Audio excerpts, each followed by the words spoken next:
दर्शकों, जैसा कि हम सभी जानते हैं कि महादेव त्रिदेव यानी ब्रह्मा, विष्णु और महेश में सबसे शक्तिशाली माने जाते हैं और यही वजह है कि महादेव को देवाधिदेव भी कहा जाता है। ऐसा माना जाता है कि ब्रह्मा विष्णु के अलावा सभी देवी देवतागण उन्हें अपना आराध्य मानते हैं और उनकी पूजा करते हैं। परंतु दर्शकों, क्या आपके मन में कभी ये सवाल उठा है कि देवों के देव महादेव जो हमेशा कैलाश पर्वत पर समाधि में लीन रहते हैं, वास्तव में वो किसका ध्यान करते हैं? अगर हाँ, तो आज के इस वीडियो में हम आपको इसी सवाल का जवाब बताने जा रहे हैं। इसलिए मेरा आपसे अनुरोध है कि आप इस वीडियो को अंत तक देखें। नमस्कार दर्शकों, द डिवाइन टेल्स पर आपका फिर से स्वागत है।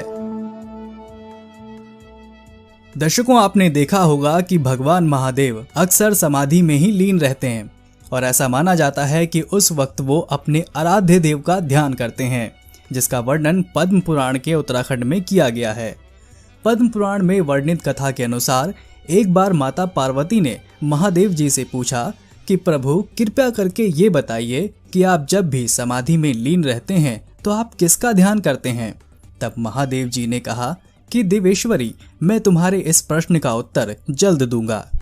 फिर कुछ दिन के बाद महादेव जी बुद्ध कौशिक ऋषि के स्वप्न में आए और उन्होंने ऋषि को आदेश दिया कि तुम राम रक्षा स्तोत्र लिखो। परंतु ऋषि कौशिक ने बड़ी ही विनम्रता से स्वप्न में ही भगवान महादेव जी से कहा कि प्रभु, मैं राम रक्षा स्तोत्र लिखने में असमर्थ हूँ। तब भगवान महादेव ने स्वप्न में ही पूरा का पूरा राम रक्षा स्तोत्र कह सुनाया। फिर अगले दिन बुद्ध कौशिक ऋषि ने उसको लिख दिया। उसके बाद भगवान महादेव ने माता गौरी से कहा कि हे देवी, मैं हमेशा राम नाम का स्मरण करता हूँ। यह सुन माता गौरी ने फिर महादेव जी से पूछा कि हे स्वामी, श्री राम तो विष्णु जी के अवतार हैं, फिर आप विष्णु जी का स्मरण ना कर श्री राम के नाम का स्मरण क्यों करते हैं? तब भगवान महादेव ने कहा कि हे देवी, मैं नाम का स्मरण इसलिए करता हूँ क्योंकि जैसे प्यासा मनुष्य बड़ी व्याकुलता के साथ पानी को याद करता है, उसी प्रकार मैं भी आकुल होकर श्री विष्णु जी के साक्षात्कार स्वरूप का ही स्मरण करता हूँ। जिस प्रकार सर्दी का सताया हुआ संसार अग्नि का स्मरण करता है, वैसे ही देवता, पितर, ऋषि और मनुष्य निरंतर भगवान विष्णु का चिंतन करते रहते हैं। जैसे पवित्रता नारी सदा पति को याद किया करती है, भय से आतुर मनुष्य किसी निर्भय आश्रय को खोजता फिरता है, धन का लोभी जैसे धन का चिंतन करता है और पुत्र की इच्छा रखने वाला मनुष्य जैसे पुत्र के लिए ललायित रहता है, उसी प्रकार मैं भी श्री विष्णु जी के राम स्वरूप का स्मरण करता हूँ। क्योंकि पूर्व काल में भगवान विष्णु द्वारा निर्मित संपूर्ण जगत कर्म के अधीन है और वह कर्म श्री केशव के अधीन है। श्री राम नाम के जप से उसका नाश होता है। इतना ही नहीं, राम नाम विष्णु जी के सहस्त्र नाम के बराबर है। इसलिए मैं हमेशा राम नाम का रमण करता हूँ।